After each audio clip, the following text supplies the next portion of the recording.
Halloween is 6 months away, but you can get in on some paranormal investigations next month at the historic Chester Inn in Jonesborough. Joining us today on First at 4 is SRS Paranormal historian Wes Spurgeon. Wes, thank you for joining us today. Yes, thank you for having me. Well, first off, we know that Jonesborough is Tennessee's oldest town, so there's really no better place to do some paranormal activity investigations. But tell us, what are these all about? Yeah, so this paranormal investigation allows the public to actually come into a historic building and actually do a paranormal investigation that they would see on TV and actually use equipment that you would never even get to see in person, but you get to use it yourself. Tell us what kind of equipment this is. Yeah, so pretty much the things that you see on these big paranormal shows, we'll have that kind of equipment that you'll get to see. You can use, if you have any of your own equipment, you can bring your own personal equipment as well and just come and join us and enjoy the evening. And I know that obviously the Chester Inn is haunted. We've done a couple series here, and I know that you and I have chatted about this before. But tell me, what kinds of activities have you seen on these investigations? Yeah, so the SRS Paranormal team's actually been there several times.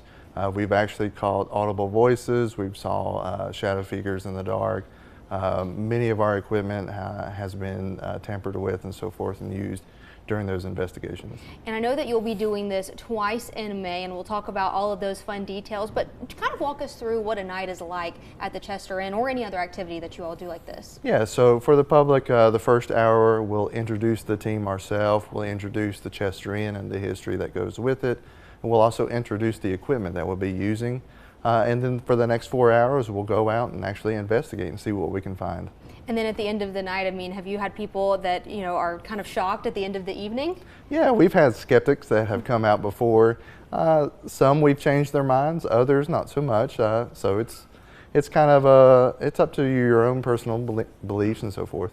Yes, and I know that, again, this is happening in May, so let's talk those details. When is this happening in May, and how can people get involved? Yeah, so we'll actually do 2 nights of it. There'll be May 5th and May 20th from 6 p.m. to 11 p.m. And to register for that, you just contact SRS historian at outlaw@hotmail.com, and we can register for you for the tickets there. And I know that we have some more information that we'll be sharing just to give you guys a rundown of all of this, but I know that these tickets are limited for this event, but you do have some more events coming up, right? Yes, so for these 2 nights we'll only have 20 tickets, but if they're sold out, we'll actually be going to other historic sites around the area later this year. All right. Well, again, tell us just how often you do this. I know you said later this year, but is it once a month or what is it like? So about once every other month. Okay. We'll try to get all the local historic sites around here involved because this actually makes money for them. So we're raising funds for these small nonprofits that run our historic sites. What a great and interesting way to raise money for these historical sites across the region. Well, Wes, yes, thank you. And again, these paranormal investigations are set to happen on May the 5th and May the 20th. They begin at 6 p.m. and they last until 11. Now, there is a limit, again, to only 20 participants who must be 12 years old and up. It does cost $25 a person, and you can reserve your space by emailing srshistorian@hotmail.com.